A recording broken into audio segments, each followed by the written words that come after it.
Mira, esse é um problema que está afetando praticamente o mundo. Em Brasília é uma desgraça tremenda. As minerias estão em todas as partes porque o minério não está abaixo, está na flor da pele. Basta com deforestar um pouco e já aparece o minério. E com contaminação de águas, os ninhos sofrem tremendamente com o polvo.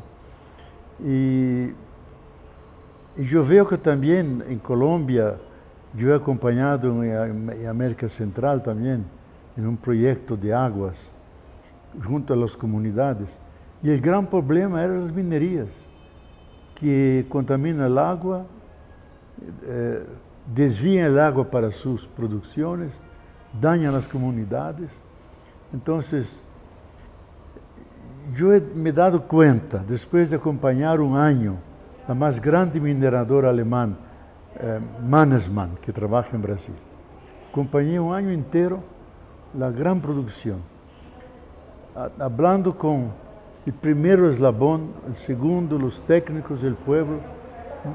Me he dado conta que esse tipo de indústria é em si mesmo antiecológica, é em si mesmo dañina a las personas, a la naturaleza, al agua, al suelo.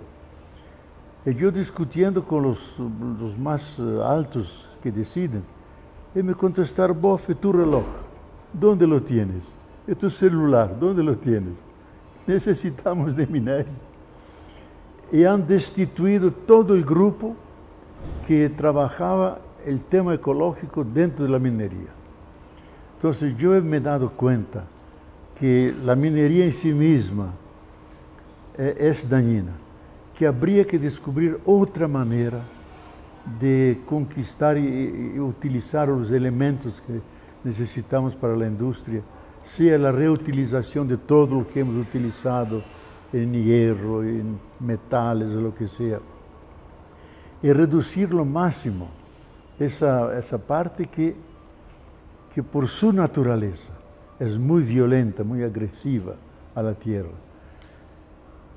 Pero isso não impede que as comunidades se encontrem, empiecem a criar a comunidade primeiro para ter força, para utilizar as leis todas que estão, porque há leis que impedem, diminuem os efeitos dañinos, utilizar o máximo a via legal.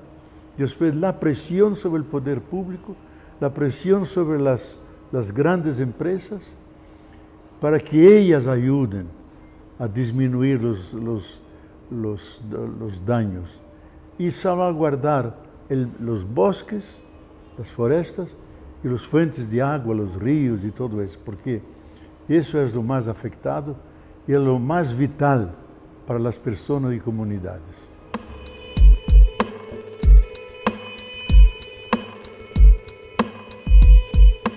Esse problema lo hemos tenido gravíssimo em Brasil, porque duas grandes represas se romperam, invadiram o rio, han coberto toda uma cidade, Brumadinho se chama uma. Isso foi há uns 5, 6 meses atrás. Há 2 anos outra.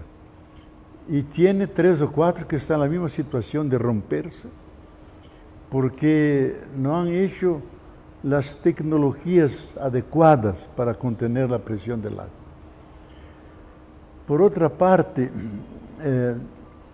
com as hidrelétricas, é algo escandaloso. Por exemplo, em Brasil agora, se estão programadas 23 hidrelétricas dentro da Amazônia. Supõe uma deforestação tremenda, uma inundação. Hicieron uma enorme, há 2 anos, San Antonio, que é uma imensa, que han desplazado centenares de indígenas, coberto toda uma cidade. Eu creio que a urgência é buscar formas alternativas de energia.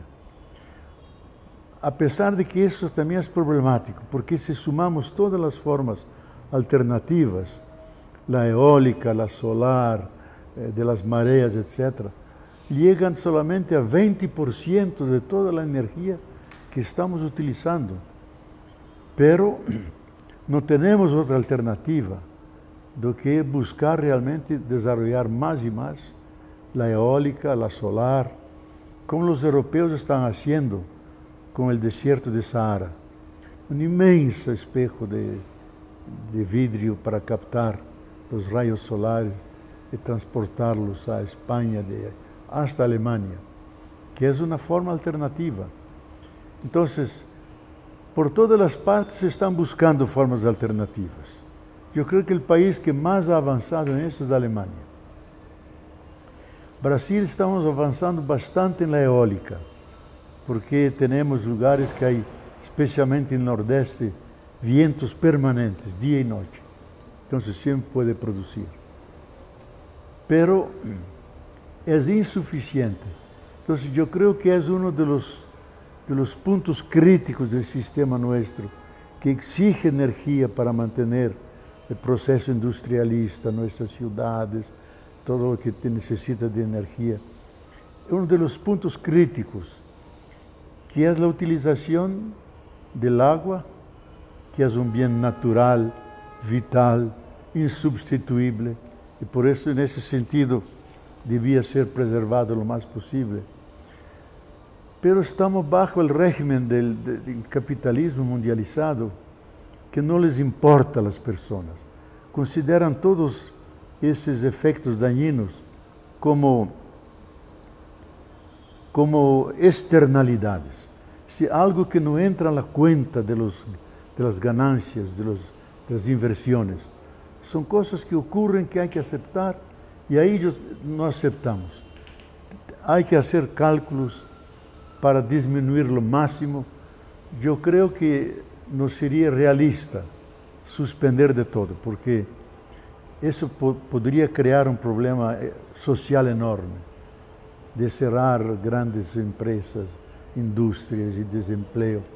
Pero hay que sumar más y más fuentes alternativas para ahorrar la naturaleza, especialmente los bienes y servicios naturales, que son escasos y no renovables. Y el agua es el principal de ellos. La tierra está en nuestras manos. Está en nuestras manos, pero enferma. Y muy enferma. Existe lo que la ONU cada año hace, que llaman la sobrecarga de la Tierra. The Earth Overshoot Day. El día que se pasaron los límites de soportabilidad de la Tierra. Este año fue el 4 de abril. En ese día, la Tierra ha agotado los recursos disponibles para el tipo de consumo que tenemos. Ya no tiene una reserva. Pero para mantener el tipo de consumo, especialmente las clases pudientes, tiene que arrancar violentamente de la Tierra. Y ahí la Tierra se debilita cada vez más. Y esos científicos que trabajan el tema de la sobrecarga de la Tierra, dicen, no podemos llegar al mes de noviembre, porque si llegamos al mes de noviembre, habrá un colapso del sistema Tierra, sistema vida. La Tierra cambiará, porque ha agotado todo lo que tenía en agua, en fibras, en suelos, en climas. Hay una revolución de su equilibrio. Va a buscar un otro equilibrio. Pero al buscar un otro equilibrio, puede desaparecer millares de especies, incluso millones de personas. Y ahora, con los datos del más grande biólogo vivo, Edward Wilson, que creó la palabra biodiversidad, y su último dato de él dice, cada año están desapareciendo entre 70.000 a 100.000 organismos, especies vivas. Esa es una devastación. Está creciendo cada vez más por el proceso industrialista, que está agotando todo de la tierra lo que puede, con métodos cada vez más efectivos y cada vez más violentos. Entonces, es decir, a seguir esa línea, llegará un punto que ya ahora la especie humana está siendo afectada. Y él dice una palabra muy dura. Dice, el ser humano se ha hecho el Satán de la tierra, cuando su función y misión sería ser el cuidador, el guardador de la tierra.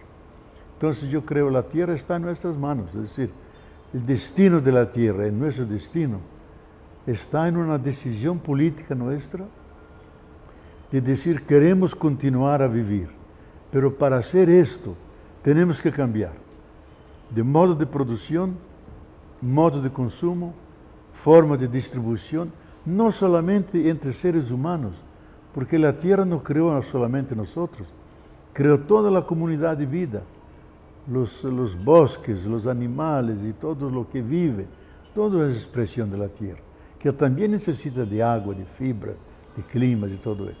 Entonces, tenemos que organizar la cultura nuestra de tal manera que esa comunidad de vida de la cual no somos parte pueda tener futuro.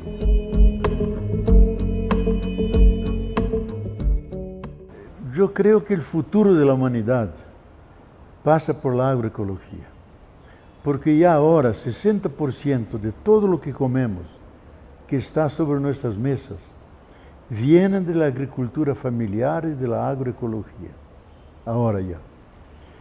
Y más está creciendo la conciencia de la humanidad de no aceptar alimentación quimicalizada, que viene de agrotóxicos, donde las grandes empresas del agronegocio producen mucho, pero no para la mesa de los nacionales, sino para la exportación. Brasil es uno de los más grandes exportadores de soya. Para Europa, para que las vacas coman la soya. Para China, para la alimentación humana. Deforestan dimensiones inmensas de la Amazonia para tener plantaciones de soya. Entonces, yo creo que más y más se está divulgando y hay articulaciones internacionales. Los foros sociales mundiales son el lugar donde se encuentran para intercambiar experiencias de semillas, de cómo hacer con el agua, con la producción en las montañas, producir. En Brasil hay todo un movimiento de producir dentro de la foresta, aprovechando la consorciación que naturalmente la foresta hace. Y ahí se puede tener una producción muy buena, sin necesidad de agrotóxicos, de pesticidas y nada, porque la naturaleza se arregla. Entonces, más y más está creciendo eso. Encuentros mundiales, yo mismo participé de varios de ellos. Ferias de productos agroecológicos, grandes. Por ejemplo, en São Paulo, siempre cada 3 meses hay una inmensa feria de productos agroecológicos, donde de toda la región, de varios estados vienen, ponen sus productos. Y muchas personas ya se han acostumbrado en varias ciudades que tienen la agroecología, especialmente por el movimiento de los Sin Tierra, MST, que son millares que tienen los asentamientos. Y ellos producen siempre agroecológicamente. Y una gran producción, incluso tanto que exportan. Yo asistí hace pocos meses la cosecha de 50.000 sacos de arroz orgánico que ellos han producido, los Sin Tierra. Una parte para Brasil, otra parte exportada a Chile. Entonces, hay movimientos. Otros trabajan con carnes, frigoríficos, y exportan, porque es carne muy cuidada, entonces exportan para Alemania, para otros lugares, y al consumo interno. Entonces, se ve que más y más está creciendo eso. Y crece más en la medida que, junto a eso, viene la conciencia ecológica, de tener salud, no solamente salud humana, salud de la tierra, articular la salud de la tierra con la salud humana. Nosotros enfermamos la tierra y nos enfermamos. Y en la medida que cuidamos la tierra, de los suelos, de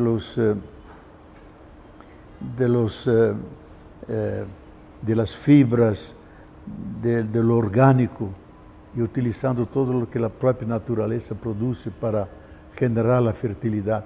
La medida que crece esa conciencia, simultáneamente crece el movimiento agroecológico.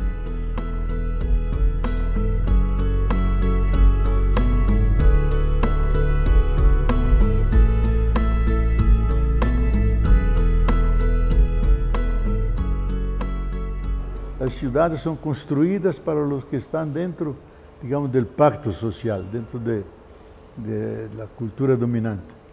Y las grandes barriadas, un cinturón enorme, que sobreviven. Y ahí entonces la droga, la criminalidad, que es una reacción casi natural de la miseria que viven. Entonces, la tesis que yo y otros sustentamos es la urbanización de las comunas y entenderlas como partes de la ciudad y hacer que sean, que tengan derecho al espacio público, sea de escuela, sea del hacer, sea de que pueden circular en la ciudad, entrar en un shopping o que sea, porque en Brasil cuando aparecen ya son expulsados como si fueran asaltantes, no. Algunos quieren solamente entrar a veces para ver. Y no los aceptan porque viven en las comunas y son para ellos peligrosos, cuando no lo son, no son integrados dentro de la sociedad. Entonces es un problema tremendo y hay que pensar que 84% de la humanidad vive en comunas. Salió un libro, una investigación de Morris, un gran investigador norteamericano, con ese título, Mundo Comuna, Mundo Favela, que pasa todas las grandes ciudades del mundo y hay problema. Y la seguridad del Estado norteamericano está preparando tropas, porque dice, la gran guerra no será de civilizaciones orientales y occidentales, será entre el mundo de la favela, el mundo de las comunas, el mundo de la ciudad. Y de repente ellos deciden invadir, bajar. Entonces, trabar batallas en el subsuelo, donde desaguan las aguas, donde hay toda esa infraestructura, enfrentarlos ahí. Entonces, el sistema se da cuenta que ese problema es mundial, puede ser peligroso y éticamente es una inmensa deshumanidad, porque desprecia personas humanas y las condena a vivir en condiciones de subhumanidad.